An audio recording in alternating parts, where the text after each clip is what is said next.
All right, with what you just saw with the pollen report, if you are not miserable this week, all I can say is lucky you. The medicine aisle is packed with all kinds of over-the-counter options, but which one is best? A local allergist from Cone Health says your body decides that. If you have the sleepiness that comes from the antihistamines, try different ones because some people tend to tolerate one versus another. And so don't write them all off. They really are very different.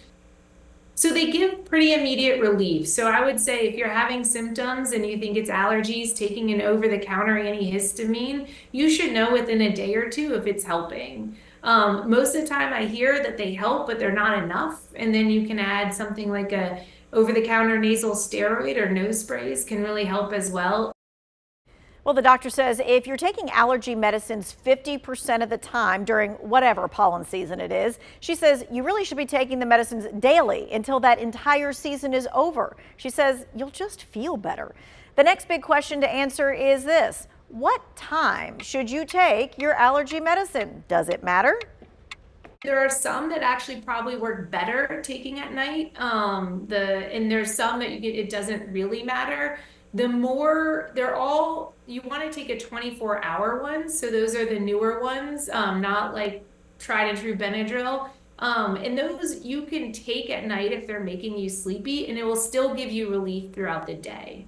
Okay. So it doesn't matter, but if it's making you sleepy, try taking it at night. So this was really interesting to me because, I'm thinking that, like, if you say, take Tylenol for a headache, that anything that looks like Tylenol, it's all going to work the same way.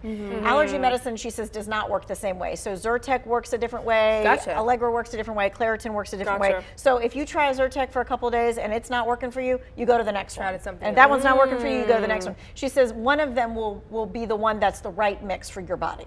I have really bad allergies, and I've had them since I was little. I just think it's so sad that we have to continue to take it through the season, Like I just every wish single day. Yeah, I just wish there was just another way. There is. Okay. Not go outside, or? No. You can get allergy shots. Interesting. And so the yeah. allergy shots, the way that they work is you have to do them for so many years until your body builds up an immunity to whatever the allergen is. And then after that, you don't have to take the allergy shots, and you should pretty much be okay.